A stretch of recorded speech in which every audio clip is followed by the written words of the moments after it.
Namaste, and welcome to our continuing series on the life divine with our beloved Ranga. We are now on page 400 in the eternal and the individual. So, today we are going to go through the last two paragraphs of the chapter, Yes. the eternal and the individual. And the next chapter is the divine and the undivine. So, Srenda is dealing, just before we start, I'll tell you what he has said in the previous para, so that we get the link of what he's saying. And then also just a basic principle that normally it is thought that God and the physical world are opposites, that they have nothing in common. In fact, this is the first experience when you go to the spiritual plane of consciousness, you see the world as unreal. That's why the theory of Maya, illusion comes up. But Srimdo's take is different. He says that however contradictory it may seem, there is actually a connection and a divine life on earth is possible. So throughout Life Divine, he is keeping on stressing this connection between the divine and the undivine. The eternal and the individual are not opposites. They are complementary aspects of the same thing. So this is what he's saying. God takes on an infinite state, and also he takes on a finite state. It is God himself who does that. He becomes timeless, he becomes time. He becomes formless, he becomes form. There is a very deep connection. In fact, the whole world is nothing but the divine. But unfortunately, most of the West cannot see this. That's right. Because they attribute the good to God and the evil and the darkness to the devil. Right. That is the Manichaean theory, and there are many who believe that. How could God have created suffering and pain and perversion here? Not possible. But you are seeing it in that way here because you are ignorant. Your soul has been covered up with many layers of ignorance. It is veiled. So you remove the veils, your consciousness rises to the next level and you start seeing things in a different way. It's like wearing goggles. If I am born with blue goggles, I'll see everything blue. But we have to take off that and then you will see the real colors. Okay? So, this is the theme throughout. Srivda is constantly busy connecting the two. Now, I'll read out the summary of what he has said in the previous para. This is not Srivda's words, these are my words, but basically the idea is the same. The contradictions and differences exist in the temporal world, the world of time and space, and therefore the reconciliation cannot be found here in time and space. Time is a field of succession of events. Time is a sphere of conditions, relations. Time itself varies on different planes of consciousness. Okay, so time varies for different individuals, even on the same plane of existence. That is to say, that time is not an absolute and cannot explain the primary relations of the absolute. When you are in time, it's not possible to understand that. Now, what are the primary relations? Saguna, Nirguna, the qualified and the unqualified, the one and the many, the conditioned and the unconditioned, the static and the dynamic. All these exist, coexist, and are complementaries, not opposites. In the supermind and in the overmind, they are not contraries there. They all become opposites in the physical world, in the field of time and space. Okay? To our body, life, mind, the many seem to have come out of the one at some point in time. We always feel, and this is a very common idea in science also, that the world started at some point in time. Okay? The Big Bang theory. Okay? It started 14 billion years ago. So all that idea. Similarly, the conditioned has come out of the unconditioned. The conditioned is the physical world of the forms. And again, at some point of time, they may disappear into their source. There is the basic idea. But this is not so. They both exist simultaneously and in each other and by each other. So it's not that the world has come out of the spirit. It's not that. They both exist together. They have always existed together because they are essentially the same thing. That's what he's saying. And what was before the Big Bang? That's right. That is the problem that science has to answer. Exactly. But they can't answer that. So, so this is what Swamdev is saying. Then he says, it was thought that the universe appears and disappears rhythmically. But even that does not mean that in the appearance only the relatives exist, the relatives in the physical world, and in the disappearance only the absolute exists. But this is not so. They are simultaneous and complementary. Their reconciliation lies not in time and space, but the divine timelessness or eternal time. This is what he said in the previous para. So now we'll read what he has to say now. There we see that all meats and all principles, all persistent relativities of existence, for the finite as a principle of being is as persistent as the infinite, stand in a primary relation to each other in a free, not an exclusive unity of the absolute, and that the way they present themselves to us in a material or a mental world is only a working out of them in secondary, tertiary, or yet lower relativities. So, we stop here. Okay. Now, there we see that all meats and all principles and all persistent realities of existence. There are three nouns: principles, realities, and meats also is a noun here, not a verb. Yes, it is. It's a noun. And that means what is proper, what is suitable. This is what now. We also use the word in the sense of it is meet that you should be like this or you should be like that. It is suitable, it is proper. In that sense it is used. Even true. It can Yeah. even be true. Yeah. It is meet that Yeah, something is. That's yes. right. So proper, Mhm. suitable, Yes. true. Yeah. Okay, so there is saying, there we see that all meats and all principles, all persistent realities of existence. Now this is something special again. Srimdo's style. Nobody employs this style. He puts in parenthetical phrases with a comma dash. So we have to read the sentence. I'll read the sentence first without the parenthetical phrase. Then we'll read the parenthetical phrase separately so that we understand what he's saying. So I read the sentence again without the parenthetical phrase.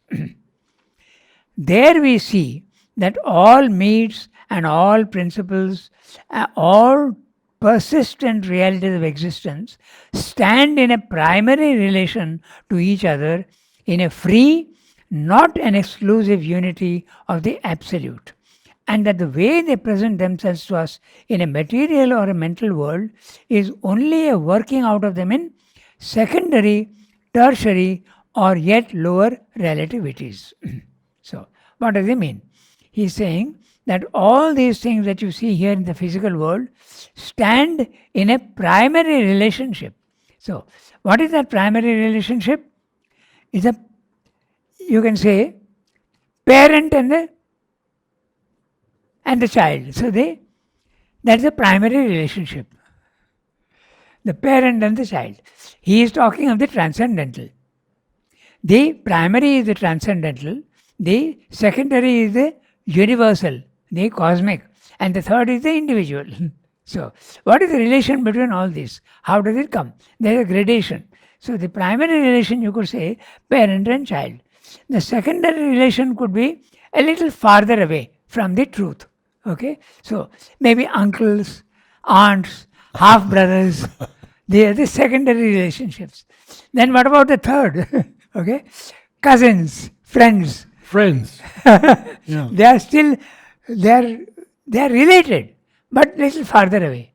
So this is also the truth of the transcendental God then God creates the universe, which is, there is a relation between them, but a little farther down, not as real as there. Then the third one is even farther away. So that's what he's saying. The world, the spirit, or if you want to simplify it, God, the universe, and the individuals. So these are the relations that he's talking about. It's an interesting way of putting it. So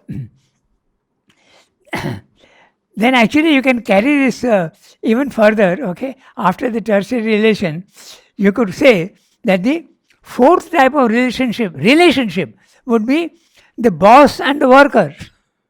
There's really no relationship, but there's still some sort of relationship. They are working in the same place and they are related to each other in a certain way through wages. Okay, this is my own addition. Okay, then the fifth type of relationship would be a mere acquaintance. Ah, A mere acquaintance, just a little farther away. Then the last one would be the enemy. yes, of course. So this is the idea that they are saying God and the world are opposites, but it's not so. They are related, but they are graded relationships. That's what he's saying. So interesting. So you're going to read it now with the parenthetical Yes. phrase. Okay. So, all persistent realities of existence. Now he is adding as a parenthetical phrase, for the finite as a principle of being is as persistent as the infinite, which we read is the summary of the previous one. That both exist together and both are as real as each other. There is an idea that the forms in the physical world are as real as the divine. But essentially, they are divine. It's a very interesting point. Yes. But as again, there's a gradation. So as you keep climbing up in consciousness, in the beginning you will see that yes, they seem to be opposites. The Mayavada philosophy, the Buddhistic philosophy, they feel that they are opposites. But as you keep going higher and higher, you see that they are not that opposite at all. They are not that contrary. There is a relationship. So in the physical world, the stone, the reality is there behind, hiding. But you don't see it here at this level. You go up, you start seeing the reality even of those things which seem to be transitory and not permanent. There's a quote of Sri Aurobindo that I can only paraphrase a little, but he says that man should think that he can do anything that thought reveals to him, for God is in him. Yes. God is in all of us. That's right. And he is about to do all sorts of things, go out into space and conquer space. So that is nothing, that's still physical. So he has to go on to the other worlds and do all those things which they want them to do. Okay, so clear now? So there we see that all meats and all principles, as Narad said, you could replace the word with truths. So we see that all truths and all principles, all persistent realities of existence stand in a primary relation to each other in a free, not an exclusive unity of the absolute. Exclusive unity, you are something else than me. This is excluded. But when I go to the cosmic consciousness, I see that you are me really and I am you. Essentially, we are the same. So that is exclusive. There's no exclusivity. There's all inclusivity. Okay, so stand in a primary relation to each other in a free, not an exclusive unity of the absolute. And that the way they present themselves to us in a material or a mental world is only a working out of them in a secondary, tertiary, or yet lower relativities. So the relationships become farther and farther away. But they are essentially the same. Okay, so we go to the next sentence. The absolute has not become the contrary of itself and assumed at a certain date real or unreal relativities of which it is originally incapable, nor has the one become by a miracle the many, nor the unconditioned deviated into the conditioned, nor the unqualified sprouted out into qualities.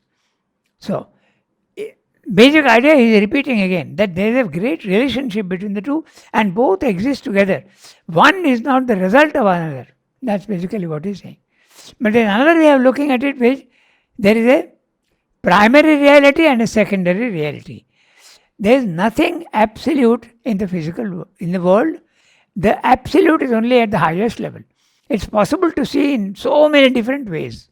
So, okay, so the absolute has not become the contrary of itself and assumed at a certain date real or unreal relativities. So, there is including both, because the real would be the Upanishadic, the Advaita philosophy. Okay? And unreal would be, depends at which level you are. If you are in the nirvanic consciousness, you will see it as unreal. So they are relativities. Relativities they all are. Everything is relative because there is the field of multiplicity. The oneness is on top, and here everything is multiplicity. Multiplicity implies relativity. For something to be relative to something else, you need two at least. You can't have one. So it suggests multiplicity. Okay?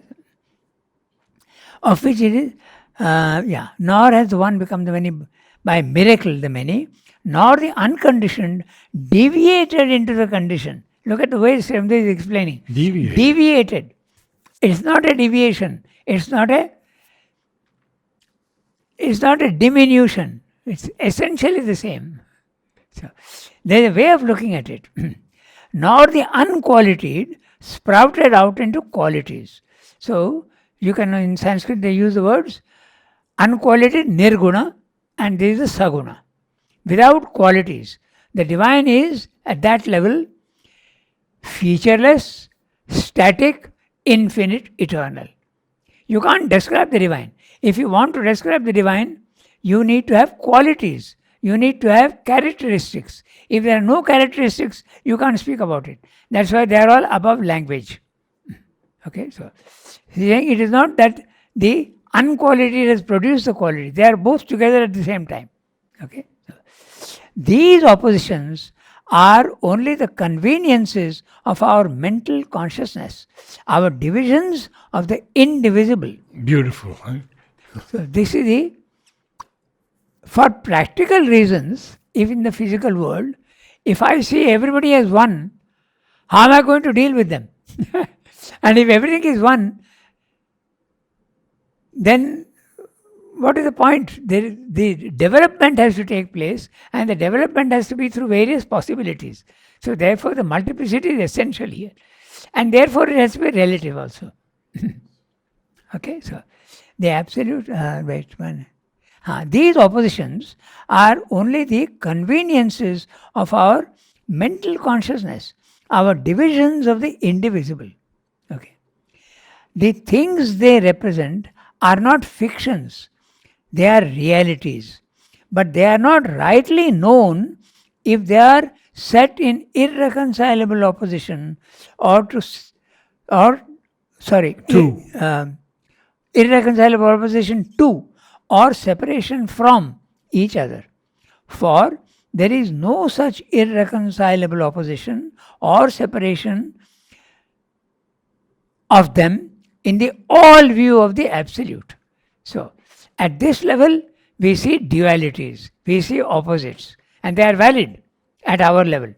You go to a slightly higher level, you start seeing that they are not opposite, but they are complementary aspects. Then you go even higher up, they are not even complementary aspects, they are all one. So, this is the gradation that he is talking about. Okay, so depending at which level of consciousness you are. Then, so when one takes birth in a human body, one may have some remembrance of past lives, but most people don't. So how does this gradation, this understanding come about, except by a very slow process of uncovering? Yeah, we spoke about veils. Huh?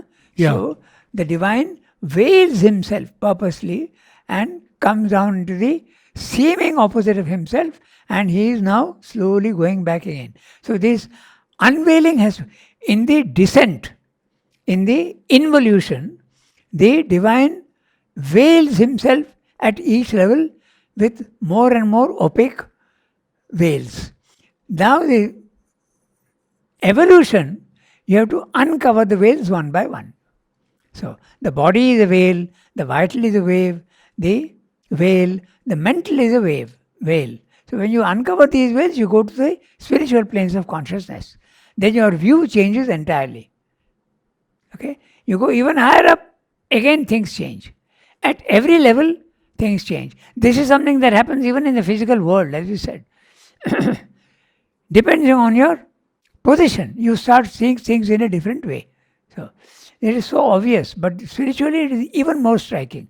Okay, it's very easy to say that. We have seen maybe examples we have given. There are some new people here, so I give that example of the keep a one line, straight line, without any dimensions, at your eye level. What will you see? You will see a point. You go up or take that down, you will see a line. You have changed your position and you see a different thing. The other thing is again the example of the train moving and you are on the platform. You are in a static condition and the train is moving slowly. Someone sitting in the train is playing with a ball. He is throwing the ball up and it's coming down. Throwing the ball up. The train is moving at 20 miles an hour, let us say. Okay. The one who is sitting in the train, the movement of the ball will be vertical, up and down. No difference.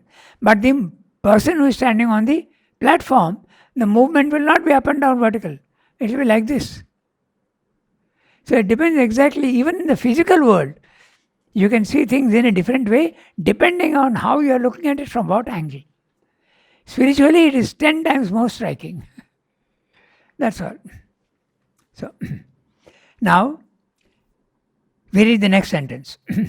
This is the weakness not only of our scientific divisions and metaphysical distinctions, but of our exclusive spiritual realizations, which are only exclusive because to arrive at them, we have to start from our limiting and dividing mental consciousness.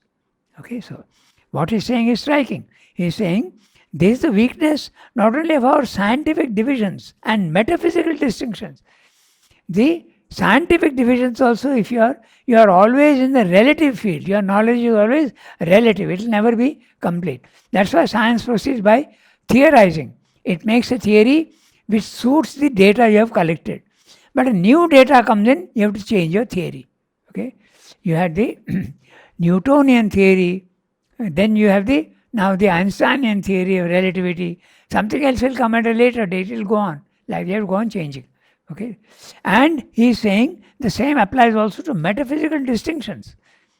There is the Advaita, the one. There is nothing else but only one reality. That's the Advaita philosophy, the Vedanta. Vedanta has got several branches. Then there is the Vishishta Advaita. The human soul and the divine soul are essentially one. There is no difference. That's the Advaita. Then there is the Vishishta Advaita. There is a difference and yet there is no difference. Ramanuja's theory. Vishishta Advaita. Bheda, Bheda. Bheda and Abheda, both are possible. You can have a relation with the divine and you can become the divine. Okay? You can have unity with the divine, you can identify yourself with the divine, but you can also have a relation. How can love be there unless there is a relation? So, the love of God will take you to the Bheda Bheda. There is a difference. Okay. So, then there is a third philosophy which says that no, they are eternally separate. So these are all the different types of philosophy that are there. That's what Swami is mentioning. He is saying the metaphysical distinctions, weakness of our scientific and metaphysical distinctions. Don't judge from one single standpoint. Take all the standpoints into account, go to the highest absolute, and you will see the reality. would you explain about our exclusive spiritual relations? Exclusive spiritual relations, okay, realizations.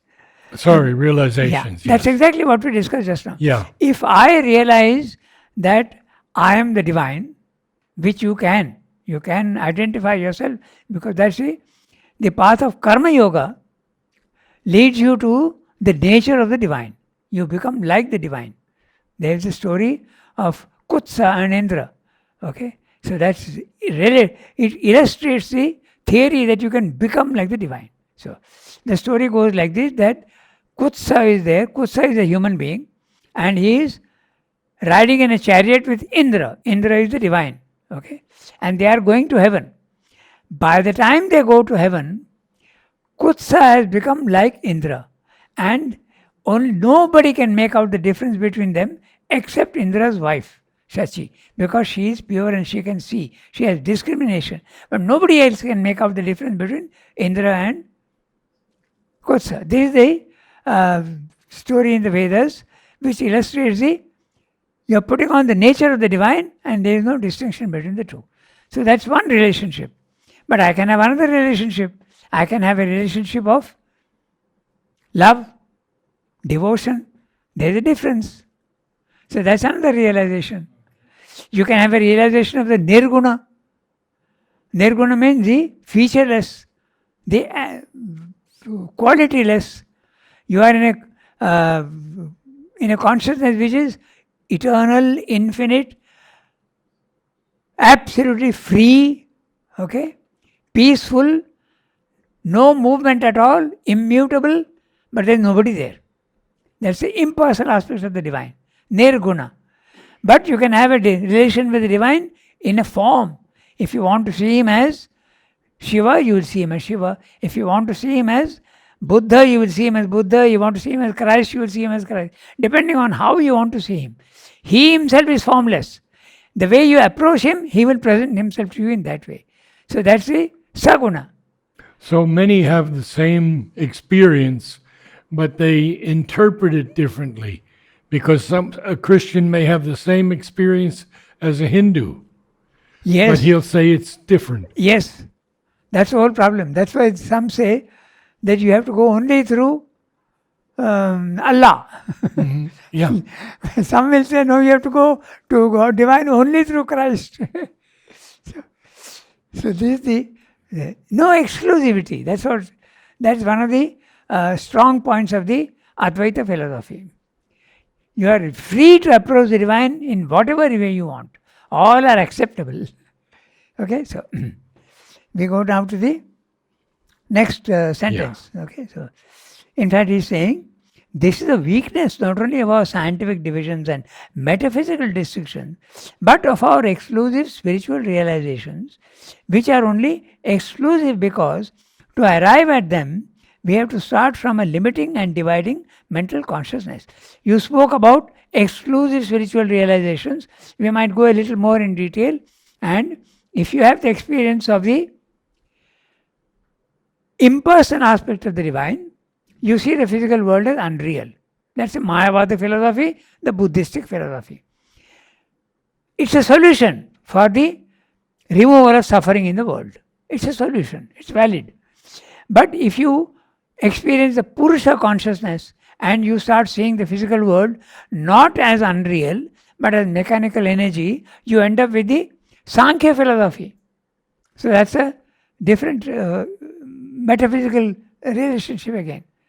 Or if you have a relationship with the divine in love, you will end up with the perception that the physical world is nothing but a play of the divine, Leela. So you'll end up with the Leela theory. So these are what I'm really speaking about. Okay, so we have to make the metaphysical distinctions in order to help our intelligence towards a truth which exceeds it, because it is only so that it can escape from the confusions of our first undistinguishing mental view of things. But if we bind ourselves by them to the end, we make chains of what should have only been first helps.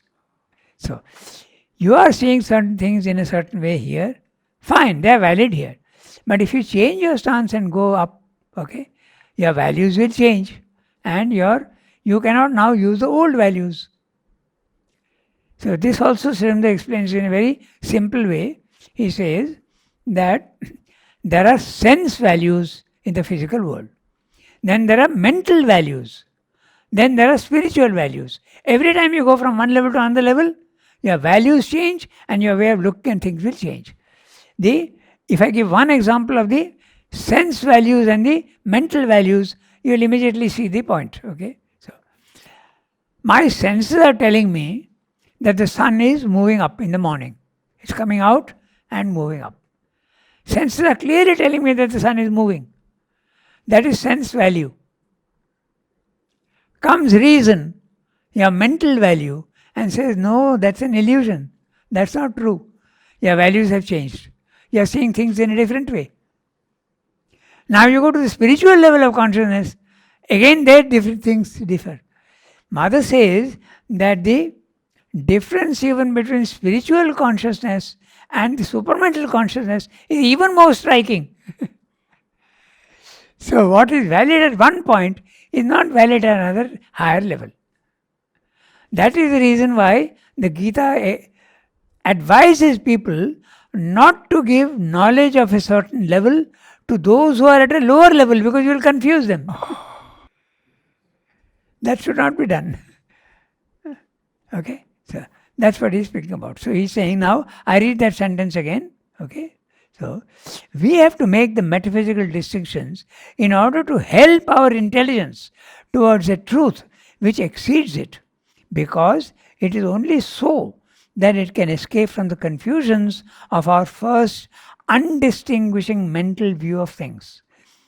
But if we bind ourselves to them to the end, we make chains of what should only have been first helps.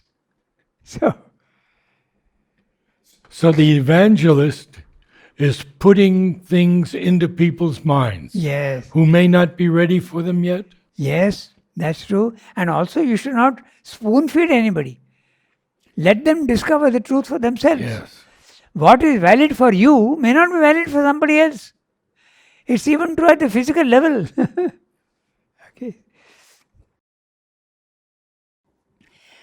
So, we have to make use too of distinct spiritual realizations which may at first seem contrary to each other, because as mental beings it is difficult or impossible for us to seize at once, largely and completely, what is beyond our mentality.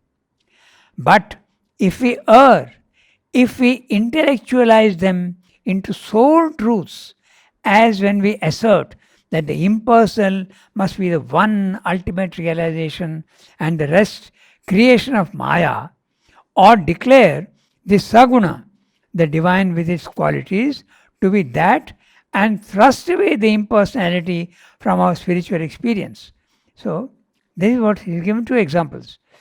We have to see that both these realizations of the great spiritual seekers are equally valid in themselves, equally invalid against each other. They are one and the same reality experienced on two sides, which are both necessary to the full knowledge and experience of each other and of that which they both are. Okay? He uses the words obverse and reverse. Take a coin. The coin is one, but there is an obverse side and a reverse side. So Saguna and Nirguna are that. Personal and impersonal are that. There are many people who insist on the divine only being impersonal. The Buddhists say that. The Mayavadins say that. Okay, our Jiddu Krishnamurti says that. Even Sadhguru says that in a certain way, because he says that God is your own invention. God is a mental conception. There is no God. It's only a state of consciousness. Peace, freedom, sense of infinity. That's all. There may be even be power, love, but these are all impersonal. So you should not think that that's the only truth. Srimad is saying that. That's why Srimad is so inclusive. And he always use the word integral view of things. Not exclusive view, but inclusive view. Okay, so I read the next sentence. So is it with the one and the many, the infinite and the finite and the infinite, the transcendent and the cosmic, the individual and the universal. Each is the other as well as itself, and neither can be entirely known without the other and without exceeding their appearances of contrary oppositions. So not only are they essentially one, but they are even included in each other. The finite includes the infinite, and the infinite includes the finite. Again, we come back to those 4 lines of Blake. Blake, yes. William Blake. What are they? To see heaven in a wild flower and in a grain of sand. What is that? Infinite. I've forgotten the exact words. In the hand. To see heaven in a wild flower, and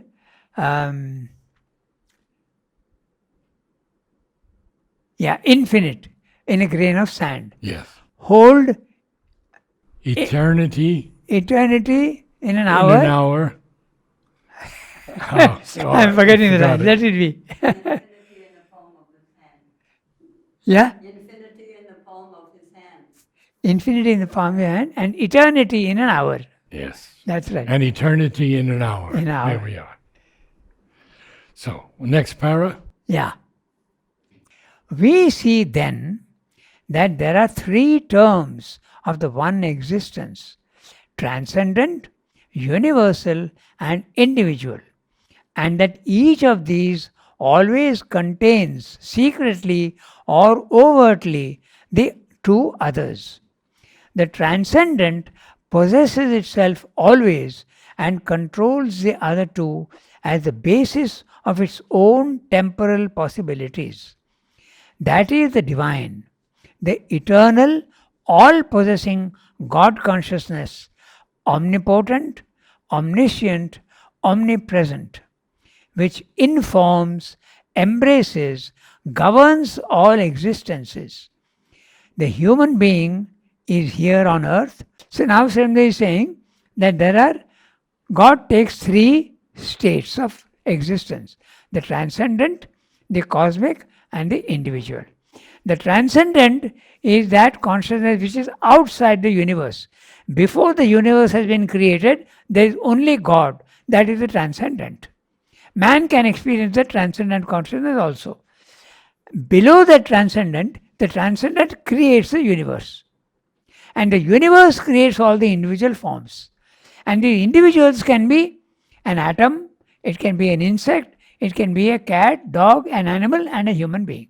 So, when the human being comes, things change altogether because he becomes a conscious instrument. But these are all the individuals. So, 3 levels: transcendent, cosmic, and individual. So, now he has spoken about relationships. So, the relationships in the transcendent, okay, they are all related to each other in a primary relationship. That's the overmind consciousness. In the overmind consciousness, the multiplicity has started, but they are all related to each other. Like all the gods are related to each other. Then in the cosmos, it is a slightly lower level. It's a secondary relationship. And the individual is a tertiary relationship. He is going back to what he said earlier in different words. Okay, so we see then that there are 3 terms of the one existence: transcendent, universal, and individual, and that each of these always contains secretly or overtly the 2 others. In other words, the transcendent contains the cosmos and the individual. Okay, and the other also, the universe contains the individual as well as the transcendent hidden in itself.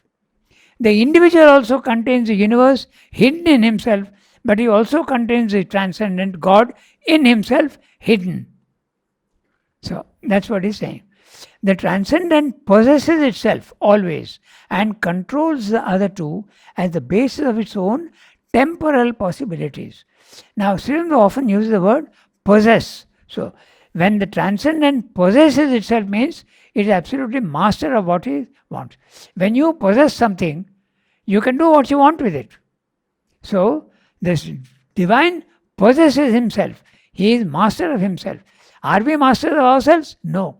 We don't possess ourselves. We will possess ourselves only when we go up to that level. Okay, so the transcendent possesses itself always and controls the other two as the basis of its own temporal possibilities. Temporal possibilities in time. That is the divine, the eternal, all possessing God consciousness, omnipotent, omniscient, omnipresent, which informs, goes into the form. Okay? So I always use the word inform in that sense, not in the sense of information. No. Informs in going into the form.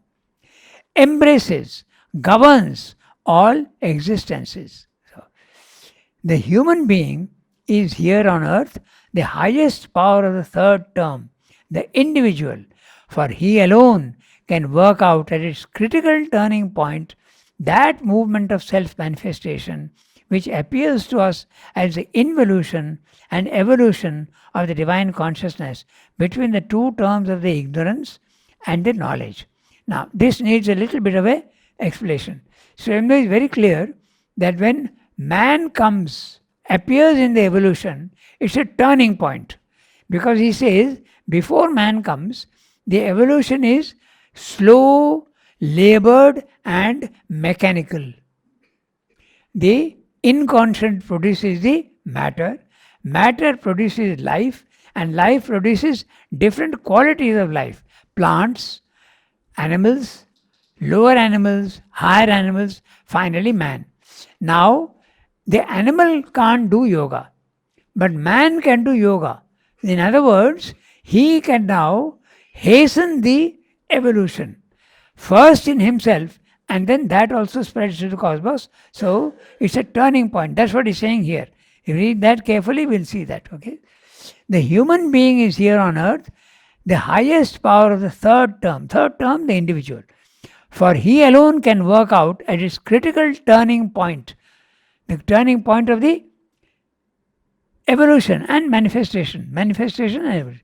That movement of self-manifestation, which appears to us as the involution and evolution of the divine consciousness between the two terms of the ignorance and the knowledge. So, knowledge on top, ignorance below. Man can now turn ignorance into knowledge. The animal cannot do that. So, that's why the human being is a critical turning point. It can go much faster now, the evolution. The power of the individual to possess in his consciousness by self-knowledge his unity with the transcendent and the universal, with the one being and all beings, and to live in that knowledge and transform his life by it, is that which makes the working out of the divine self-manifestation through the individual possible.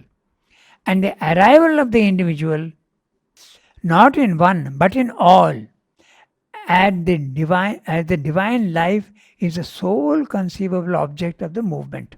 So what he's saying is that the divinization of life is the only purpose of self-manifestation. There are those who don't have that concept at all, but there's a slow evolution going on and there'll be a divine manifestation at the level. He has gone one step further and he says that out of the animal has come man, and out of man will come the Superman. And he will be much more divine than what man is. Man is more divine than the animal, but the Superman will be superior to man in this way. There will be, and that's why the next chapter is the divine and the undivine. Okay, so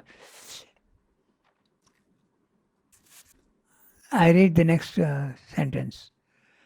The existence of the individual is not an error in some self of the absolute, which that self afterwards discovers. Okay? It's not that God made a mistake. Okay?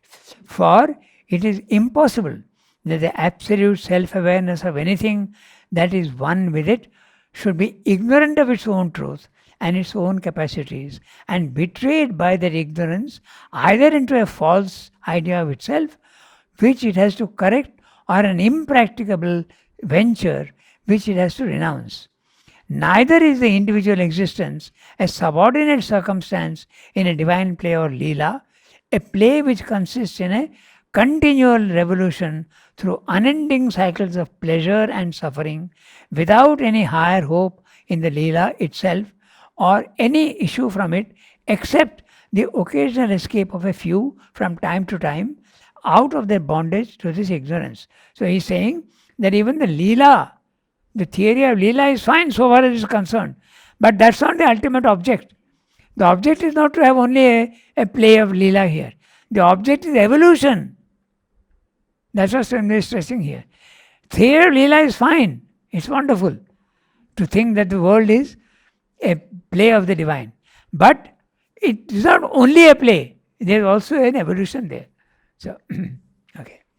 We might be compelled to hold that ruthless and disastrous view of God's workings if man had no power of self-transcendence or no power of transforming by self-knowledge the conditions of the play nearer and nearer to the truth of the divine delight. In other words, he is saying that your idea of the leaving the physical world because it is undivine would have been valid if man had not the capacity to become divine. If the conditions in the physical world were permanent, then your theory would have been right. That's only a play or only a field of suffering and falsehood. But that's not so, because man is now capable of surpassing himself and there's an evolution. That's what he's stressing. Okay. In that power, the power of the human being to become divine, in that power lies the justification of individual existence. He often uses this sentence in a very interesting way. The justification for the existence of suffering here will be seen when you go to the next level of consciousness. You will see that suffering has a purpose. It is justified. Here at our level, it doesn't seem to be justified at all. You suffer and you think it is horrible, but it has a purpose. So, what that purpose is, it is goading you towards a higher level. Okay, so in that power lies the justification of the individual existence. The individual and the universal unfolding in themselves the divine light, power, joy of transcendent Satchidananda, always manifest above them, always secret behind their surface appearances. This is the hidden intention, the ultimate significance of the divine play, the Leela. Leela is fine, but there is a hidden intention, and there is the rising to the next level of consciousness, okay, and evolution. The ultimate significance of the divine play, the Leela. But it is in themselves, in their transformation, but also in their persistence and perfect relations, not in their self-annihilation, that must be unfolded. Self-annihilation, the Mayavada theory and the Buddhistic theory. Okay, so otherwise there would be no reason for their ever having existed. Why should God have made the suffering and all that if there were no purpose in it? But this is valid only in the Advaita philosophy. The others are saying suffering is something which is not created by the divine. So that's a different theory altogether. Okay. Otherwise, there would have been no reason for their ever having existed. The possibility of the divine's unfolding in the individual is the secret of the enigma. His presence there and this intention of self-unfolding are the key to the world of knowledge, ignorance. So, there is knowledge here, there is ignorance, but there is a purpose for that. So that's the next chapter, the divine and the undivine. Thank you, Ranga. Namaste all. Of course, we will have on Wednesday the synthesis of yoga, same time. On Friday, essays on the Gita, and on Saturday, Savitri.